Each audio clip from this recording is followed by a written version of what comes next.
ഒരു സംസ്ഥാനത്തിന്റെ മുഖ്യമന്ത്രി അസ്പർശ്യനായ ഒരു അത്ഭുത ജീവിയാണെന്നും പൗരന്മാർ അദ്ദേഹത്തെ വണങ്ങുക മാത്രമേ ചെയ്യാൻ പാടുള്ളൂ എന്നും അദ്ദേഹത്തിന്റെ സാന്നിധ്യത്തിൽ രാഷ്ട്രീയ പ്രശ്നങ്ങൾ ഉന്നയിക്കരുത് എന്നും മറ്റുമുള്ള ദയനീയമായ ഫ്യൂഡൽ ചിന്തകൾ ചിലരിലെങ്കിലും ഇപ്പോഴും നിലനിൽക്കുന്നുണ്ട്.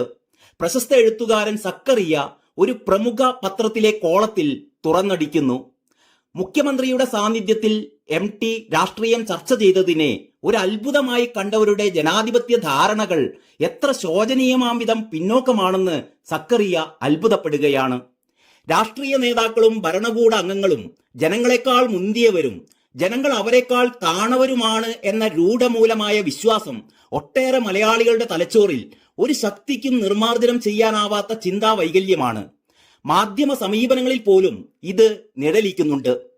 താൻ ഉന്നയിക്കാൻ ആഗ്രഹിച്ച രാഷ്ട്രീയ വിമർശനം മുഖ്യമന്ത്രിയുടെ കേൾവിയിലായിരിക്കണം എന്ന് MT കരുതിയെങ്കിൽ അതിൽ അസ്വാഭാവികമായി ഒന്നുമില്ല.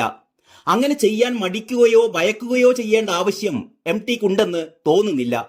അത് അദ്ദേഹം MT വാസുദേവൻ നായർ എന്ന സമാദരണീയനായ എഴുത്തുകാരനാണ് എന്നതിനപ്പുറം കേരളത്തിൽ നികുതി കൊടുത്ത് ഇവിടെ വോട്ട് ചെയ്ത് ഇവിടെ ഭരണകൂടങ്ങൾക്ക് അധികാരം നൽകി ജീവിക്കുന്ന ഒരു പൗരനായതുകൊണ്ടാണ്.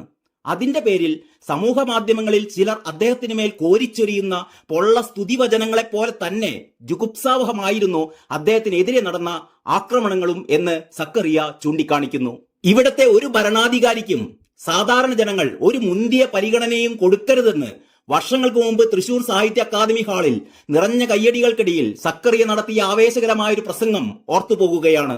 അന്ന് സക്കറിയ പറഞ്ഞു, മന്ത്രിമാർ വരുമ്പോൾ എഴുന്നേറ്റ് നിന്ന് ആദരവ് പ്രകടിപ്പിക്കുന്ന സാധാരണ പൗരന്മാരെ കാണാറുണ്ട്. ഏറ്റവും വലിയ അശ്ലീലമാണത്. നമ്മളെ കാണുമ്പോൾ എഴുന്നേറ്റ് നിൽക്കേണ്ടത് അവനാണ്. കാരണം അവനെ വോട്ട് ചെയ്ത് നമ്മൾ തിരഞ്ഞെടുത്തത് നമ്മളെ സേവിക്കാനാണ്. നമ്മൾ പറയുന്നത് കേൾക്കേണ്ടവനും അനുസരിക്കേണ്ടവനുമാണ് അവൻ.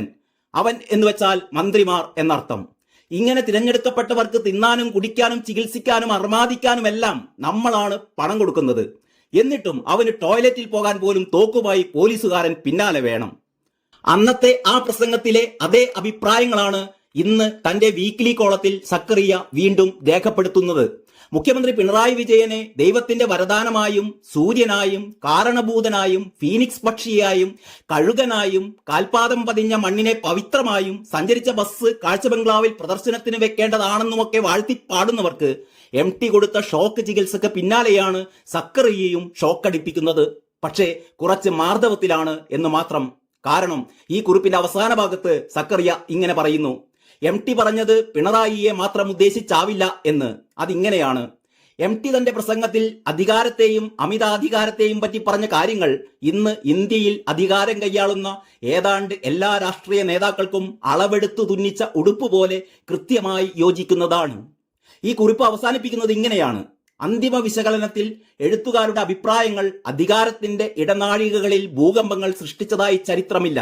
പക്ഷേ ജനങ്ങളുടെ കാതുകൾ വരെയെങ്കിലും അവ എത്താറുണ്ട്. Feature desk, Kalakaumudi.